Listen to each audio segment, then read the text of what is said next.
Secure and take control of the area containing the suspected electronic media. Always be aware of officers' safety and securely take control of the scene. The investigator should move individuals at the scene away from all computer equipment to ensure no last-minute changes or corruption to the data occur.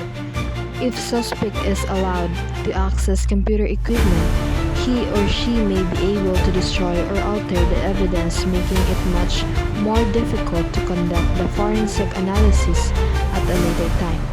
Once all individuals have been removed from the areas containing the electronic evidence, investigators can start conducting interviews of either the suspects on the scene or potential witnesses.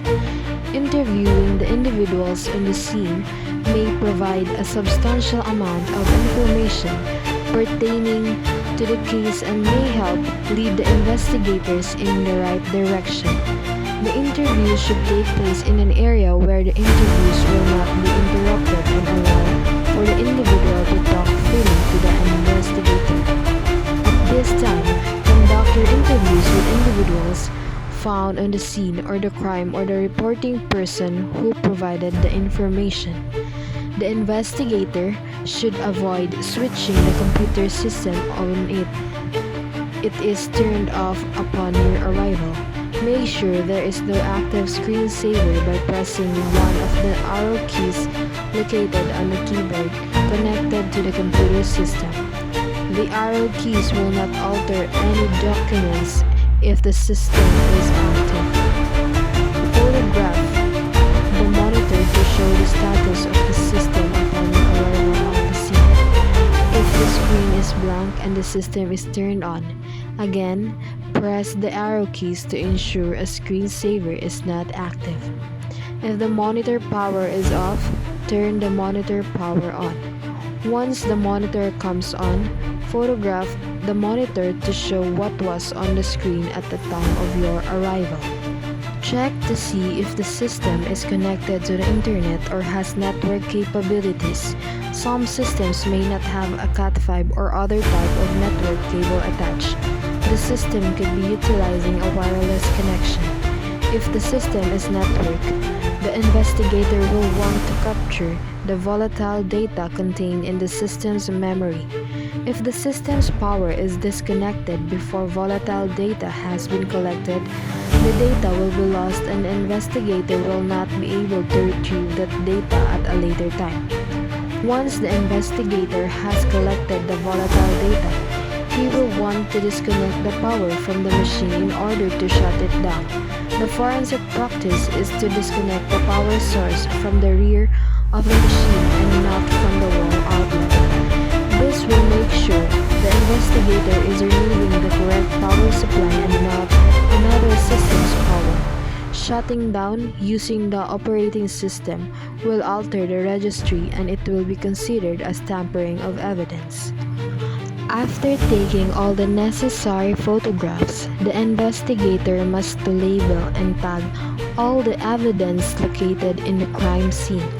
When labeling the computer system, the investigator should label each connector and port attached to the system.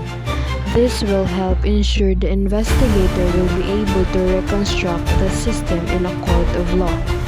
The investigator can place a tag on the video cable labeled A, then label the video port on the back of the system, also with the letter A. This way, the investigator will know that cable A connects to port A. This method, also known as bagging and tagging, should be done for each cable connected to the system. At this time, label all the connections to the computer system. Once the system has been labeled correctly, the investigator can place evidence tape over the 3 1/2-inch drive and the drive case. This will help the investigator know if anyone tampers with the computer system in transit back to the forensic lab. If there is any media located in the drives, the media should be photographed and then removed to protect the evidence from being destroyed or altered. CD-ROMs may be scratched in transit and therefore may become unreadable. At this time, remove any media in the drive base and place evidence tape over the drives. Now, it is time to package all the equipment for transportation. All electronic evidence should be packaged in anti-static bags to help ensure the integrity of the data is maintained. As each piece of evidence is packaged, an evidence label should be attached before each item is removed from the crime scene. A chain of custody must be filled out to ensure the evidence is properly tracked from investigator to investigator.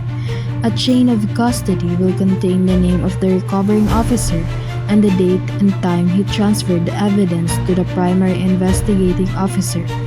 Additionally, the chain of custody may contain the item number or evidence number along with the case number of the crime.